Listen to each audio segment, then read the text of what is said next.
Hello everybody, this is day 11 and we are at the point where we are completing carbon and its compound. So there are certain questions we are going to practice before starting with periodic classification of elements. So the very first question is define the term structural isomerism. तो isomerism के बारे में हमने पहले ही पढ़ रखा है कि अगर कुछ सब्सटेंसेस ऐसे हैं या कुछ कंपाउंड्स ऐसे हैं जिनके मॉलिक्यूलर फॉर्मूला तो सेम है बट उनकी प्रॉपर्टीज में डिफरेंस है तो उन्हें हम कहते हैं आइसोमेरिज्म, उस फिनोमेना को हम कहते हैं isomerism.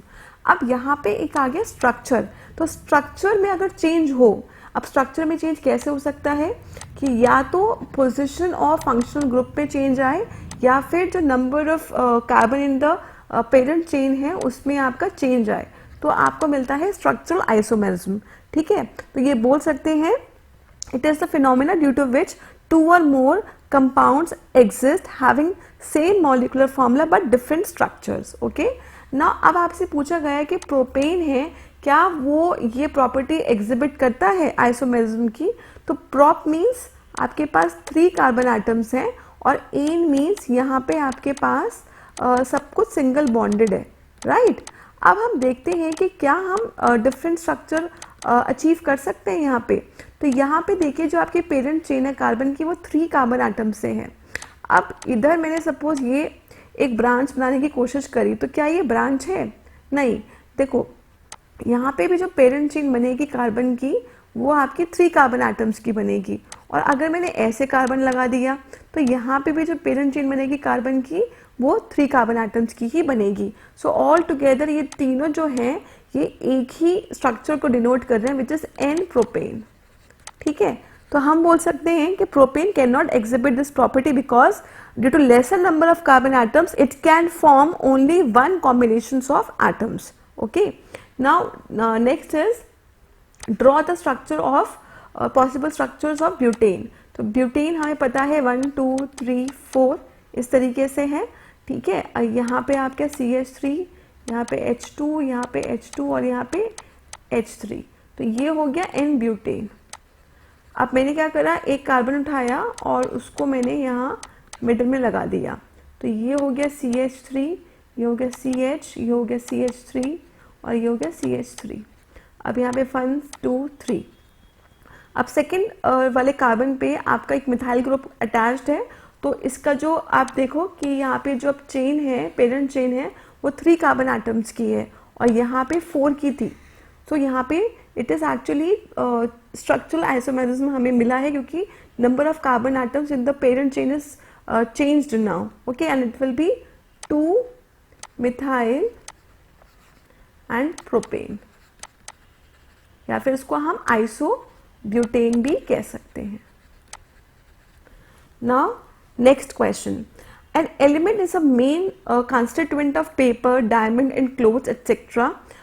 It forms covalent bonds with itself and other elements. तो आपको पता ना है कि वो कौन सा एलिमेंट है। तो देखो डायमंड हमें पता ही है कि डायमंड जो है वो सिर्फ कार्बन से ही बना होता है, कार्बन के अलावा कुछ होता ही नहीं है। इसका मतलब है कि जो वो एलिमेंट की बात कर रहे हैं वो कार्बन है। ठीक है, so the element is carbon. Next is write the electron dot structure of its oxide. So say suppose हम बात करते हैं कार्बन डाइऑक्साइड, यही सबसे पॉपुलर कार्बन का ऑक्साइड है, कार्बन डाइऑक्साइड। तो इसका इलेक्ट्रॉन डॉट स्ट्रक्चर अगर हम देखें तो कार्बन इज 2,4, ठीक है, और ऑक्सीजन कितना होता है 2,6। इसमें 6 इलेक्ट्रॉन्स होते हैं आउटर मोस्ट शेल में और कार्बन में 4 electrons in the outer most shell. तो मैंने क्या करा, यहाँ पे कार्बन करा, यहाँ पे ऑक्सीजन और यहाँ पे ऑक्सीजन, तो 1 2 3 4 ये बनाए इलेक्ट्रॉन्स इसके आउटर मोस्ट शेल वाले, और 1 2 फिर उसके बाद 3 4 5 और 6 ये ऑक्सीजन के आउटर मोस्ट शेल में इलेक्ट्रॉन्स हैं। ऐसे ही 1 2 3 4 5 6। अब यहाँ देखो ये वाला कार्बन ने क्या करा, इस तरीके से इलेक्ट्रॉन्स लिए और यहाँ पे हो गई शेयरिंग। ठीक है, तो इस वाले कार्बन पे कितने इलेक्ट्रॉन्स हो गए, 8 इलेक्ट्रॉन्स हो गए, 1 2 3 4 5 6 7 8। इसी तरीके से इस वाले ऑक्सीजन ने करा शेयरिंग, तो अब इसको 8 इलेक्ट्रॉन्स मिल गए। सिमिलरली इस वाले ऑक्सीजन को भी 8 इलेक्ट्रॉन्स मिल गए। तो क्योंकि यहाँ पे 2 इलेक्ट्रॉन्स शेयर हो रहे हैं कार्बन और ऑक्सीजन के बीच में, तो यहाँ पे क्या बॉन्डिंग होगी, डबल बॉन्डिंग। सिमिलरली इधर भी क्या होगी, double bonding. So it will be somewhat like this, double bond O and double bond O. Okay. Now draw the electron dot structure of methane and ethane. तो ये तो बहुत simple है, methane हो गया CH4 और इथेन हो गया C2H6. तो अपन ने क्या करना है, हमने सिर्फ C यहाँ लिखा और यहाँ पे हमने हाइड्रोजन बना दिए इस तरीके से, कार्बन के 1 2 3 4 बना दिए और हाइड्रोजन का एक ये रहा और ये रहा. तो ये तो हो गया मीथेन का स्ट्रक्चर. और इथेन में क्या करेंगे, 1 2 ऐसे कार्बन बनाए और 1 2 3 4 5 6. अब क्या करा हमने, कार्बन के आउटर मोस्ट में 1 2 3 4 और हाइड्रोजन का 1 1 1. ठीक है, ऐसे ही 1 2 3 4 और हाइड्रोजन का 1 1 1. तो इस तरीके से आप इसका इलेक्ट्रॉन डॉट स्ट्रक्चर बना सकते हैं. Now let us see the next question. तो नेक्स्ट क्वेश्चन बोल रहा है, atom of an element contains 6 electrons in its valence shell.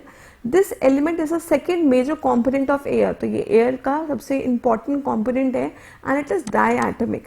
तो हमें पता है कि जो ऑक्सीजन होता है इट इज 2,6, इसके आउटर मोस्ट पे 6 इलेक्ट्रॉन्स होते हैं और oxygen is the second major component of air and most importantly oxygen हमेशा ऐसे O2 डायएटॉमिक मॉलिक्यूल की तरह ही एग्जिस्ट करता है. ठीक है, so the element is oxygen. Now second part is show the bond form between the 2 atoms of this element. तो suppose ये ऑक्सीजन ये है, एक ऑक्सीजन ये है, तो ऑक्सीजन के आउटर मोस्ट में 1 2 3 4 5 6. देखो, जिसकी आपको बॉन्डिंग दिखानी है उसको दूसरे वाले के पास में रखो. हमें पता है कि ऑक्सीजन और ऑक्सीजन के बीच में 2 इलेक्ट्रॉन्स की बॉन्डिंग होती है, तो मैंने यहाँ पे इसलिए यहाँ 2 इलेक्ट्रॉन्स बनाए और यहाँ ऐसे ही मैंने यहाँ 2 इलेक्ट्रॉन्स बनाए. ठीक है, तो ये 1 2 3 4 5. ठीक है, अब क्या होगा, ये इस तरीके से यहाँ पे शेयरिंग करेंगे तो ये हो गया 8 इलेक्ट्रॉन्स. सिमिलरली ये यहाँ पे हुआ, ये हो गया 8 इलेक्ट्रॉन्स. तो ये कैसे हो गया, O double bond O. Now right the nature of the bond form between the 2 atoms. तो यहाँ आप देखो ऑक्सीजन और ऑक्सीजन के बीच में शेयरिंग ऑफ इलेक्ट्रॉन्स हो रही है. तो अगर शेयरिंग ऑफ इलेक्ट्रॉन्स हो रही है इसका मतलब है कि कैसे बॉन्ड होंगे, it would be covalent bond. Okay, so the nature of bond between the atoms is covalent bonding. Now the next question, explain how covalent bonds are formed. तो कोवेलेंट बॉन्ड कैसे फॉर्म होते हैं, तो ये हमें पता है, whenever you are sharing the electrons तो covalent bonds will be formed. Next, mention physical properties of covalent compounds and draw the electron dot structure of CCl4. अब बात करते हैं physical properties of covalent compounds की. तो पहली property, जो covalent compounds होते हैं उनके होते हैं low melting and boiling point. ठीक है, ऐसा क्यों, क्योंकि जो इंटर मॉलिक्यूलर फोर्सेस होते हैं, इंटर मॉलिक्यूलर फोर्सेस वो बहुत वीक होते हैं. इंटर मॉलिक्यूल मतलब 2 मॉलिक्यूल्स के बीच में जो फोर्सेस होते हैं वो बहुत वीक होते हैं, जिसकी वजह से बॉन्ड्स बहुत जल्दी ब्रेक डाउन कर देते हैं on providing less amount of heat energy only. तो पहली प्रॉपर्टी कि जो आपके कोवेलेंट कंपाउंड्स होते हैं they have low melting point and boiling point. दूसरी बात, ये कैसे होते हैं, they are poor conductor of electricity. अब देखो इलेक्ट्रॉन्स तो कोई फ्री है नहीं, जो इलेक्ट्रॉन्स हो रहे हैं वो शेयर हो रहे हैं. ठीक है, और वहाँ पे कोई भी चार्ज पार्टिकल्स जी बनते, ना ही कोई पॉजिटिव ना कोई नेगेटिव आयंस, ऐसा कुछ बनता ही नहीं. दैट इज वाई जो आपके कोवेलेंट कंपाउंड्स होते हैं they are poor conductor of electricity. Now the next is covalent compound dissolve in organic solvent, जैसे ईथर, बेंजीन, इन सब में वो डिसॉल्व हो पाते हैं but they can not dissolve themselves in water. So they dissolve in organic compounds but not in water. ठीक है, तो ये कुछ प्रॉपर्टीज हैं कोवेलेंट कंपाउंड्स की. अब नेक्स्ट देखते हैं electron dot structure of CCl4. तो कार्बन को रखा बीच में, यहाँ पे 1 2 3 4, ये 4 क्लोरीन बनाए, तो 1 2 3 4 ये आउटर मोस्ट शेल में है. अच्छा, क्लोरीन के आउटर मोस्ट में कितने इलेक्ट्रॉन्स होते हैं, 7. सो एक तो यहाँ बना दिए क्योंकि हमें पता है कि यहाँ पे शेयरिंग होनी है, बाकी को हम इसके आसपास बना देंगे. सो 1 2 3 4 5 6 7, 1 2 3 4 5 6 7, 1 2 3 4 5 6 7, 1 2 3 4 5 6 7. तो इस तरीके से ये इसका बनेगा इलेक्ट्रॉन डॉट स्ट्रक्चर.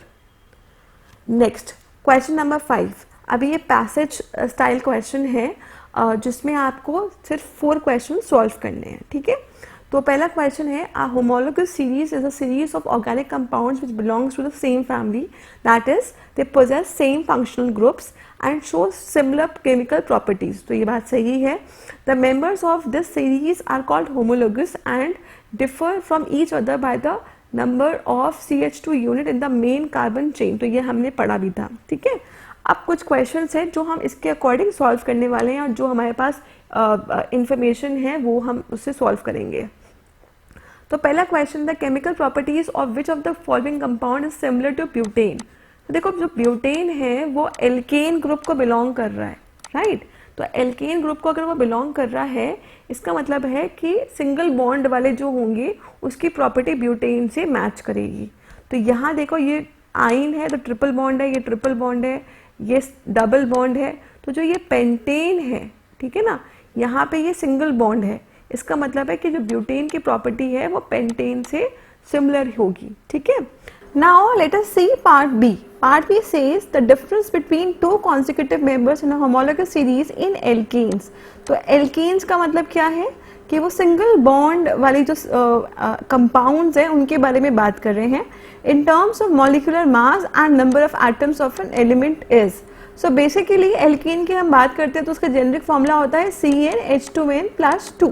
ठीक है, तो अगर कार्बन 1 है तो हाइड्रोजन विल बी 2 into 1 और +2 4, so it will be CH4.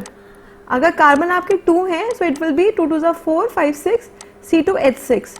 ठीक है, और अगर कार्बन 3 है तो इट विल बी 3 2 6 +2 8. तो इधर आप देखें यहाँ पे इनके बीच में जो डिफरेंस है कार्बन और हाइड्रोजन का, इट इज CH2.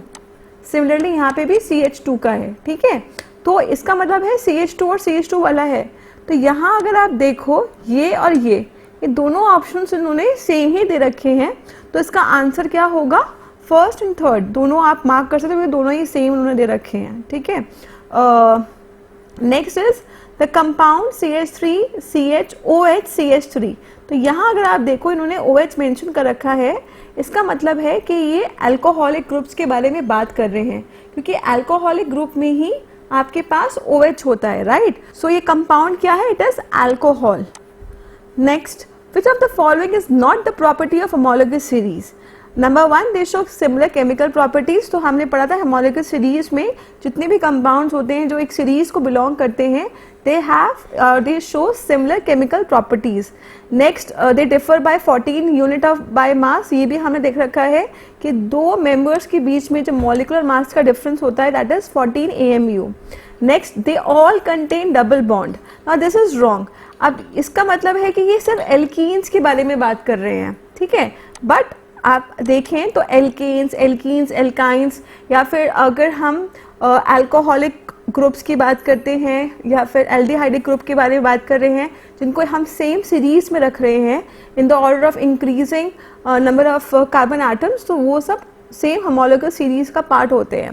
तो ये गलत है. ठीक है, next, they can be represented by a general formula. तो yes, they can be represented by a general formula. Next, तो इसका आंसर है ये वाला, this is not the property. Which of the following represent the name and formula of second member of homologous series having general formula CnH2n+2. ठीक है, तो CnH2n+2 किसका है, it is the basically homologous series of alkanes. तो यहाँ अगर आप देखें मीथेन, इथेन, ये सब किसके मेंबर है, it is they are the member of alkane series. तो यहाँ पे सेकेंड मेंबर कौन सा होगा, सेकेंड मेंबर में क्या होगा, जो कार्बन होंगे वो 2 होंगे. So ethane is the answer. So ethane is the second member of homologous series. Okay, so we have discussed 5 questions from carbon and its compound. पर ये नहीं है कि आपको सिर्फ यही क्वेश्चंस करने हैं, आप और भी क्वेश्चंस प्रैक्टिस करें, but these were the questions तो थोड़े डिफरेंट थे, so that's why I put it in day 11. Okay, अब कल हम क्या करने वाले हैं, we are going to start with periodic classification of elements. ये आपका लास्ट चैप्टर है केमिस्ट्री का, उसके बाद आपकी केमिस्ट्री खत्म हो जाएगी and then we are going to start with physics. Okay, till then हर डे के आप चैप्टर्स को अच्छे से रिवाइज करते चलें and be focused. Okay, bye bye, take care.